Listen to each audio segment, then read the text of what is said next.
Okay your investment journey. Okay. अगर अगर SIP को मैं डिवाइड करूं कि मुझे जनरली मैं जब 60 इयर्स की हूं तब मेरे पास एटलीस्ट 5 to 4 करोड़ होना चाहिए। तो 20, 30 और 40, अगर इस एज में मैं इन्वेस्टमेंट स्टार्ट करी हूँ तो मुझे कितना अमाउंट इन्वेस्ट करना चाहिए? सो जैसा कि मैंने बोला, अमाउंट जितना मैक्सिमम पॉसिबल हो उतना आप कर सकते हो।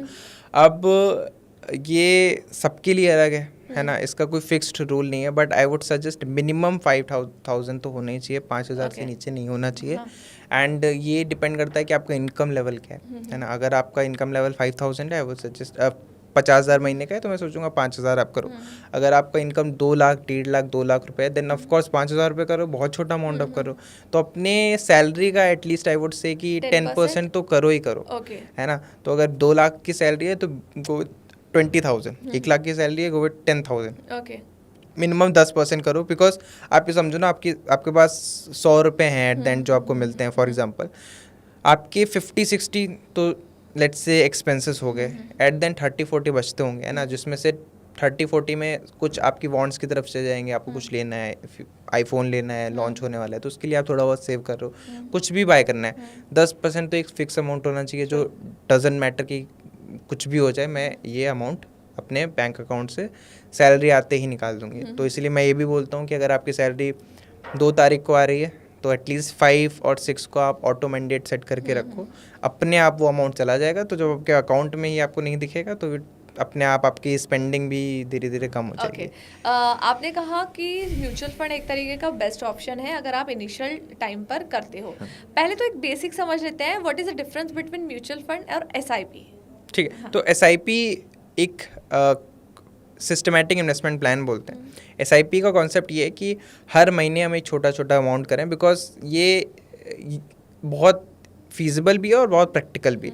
अगर मैं बोलूँ कि आपको हर साल 1 लाख रुपए इन्वेस्ट करने हैं तो आपको 1 लाख रुपए कलेक्ट करने पड़ेंगे और बहुत सारे लोग कर नहीं पाएंगे। एसआईपी का कॉन्सेप्ट सिंपल सा है कि भाई हर महीने इतना अमाउंट मैं यहाँ डालूंगा। और एसआईपी कहाँ कर रहे हो वो एक ऑप्शन होता है। काफ़ी सारे लोग म्यूचुअल फंड के अंदर करते हैं, काफ़ी सारे लोग स्टॉक्स के अंदर करते हैं, काफ़ी सारे लोग क्रिप्टो को भी करते हैं। तो एसआईपी एक कॉन्सेप्ट है कि भाई कुछ अमाउंट हमारे महीने निकाल देंगे।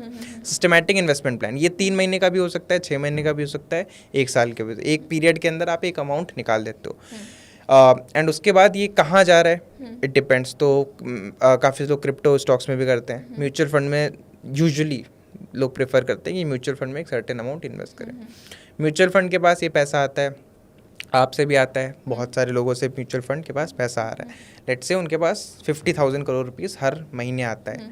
अब वो 50,000 करोड़ रुपए इन्हें म्यूचुअल फंड को इन्वेस्ट करना है फॉर एग्जांपल। तो they find very good stocks. अगर स्टॉक्स नहीं होते हैं तो वो कैश में रखते हैं, गोल्ड में थोड़ा इन्वेस्ट करते हैं, डेट फंड्स के अंदर करते हैं। और ये जो लोग इन्वेस्ट करते हैं they are very experts. Team होती है 100-200 लोगों की, वो बहुत अच्छे से रिसर्च करके कंपनी के बारे में पढ़ के वो पैसा आपका पार्क करते हैं एंड वो उस पैसे को मैनेज करते हैं। And because they are doing it for you, तो वो एक अमाउंट चार्ज करते हैं विच इज़ 0.75% टिपिकली।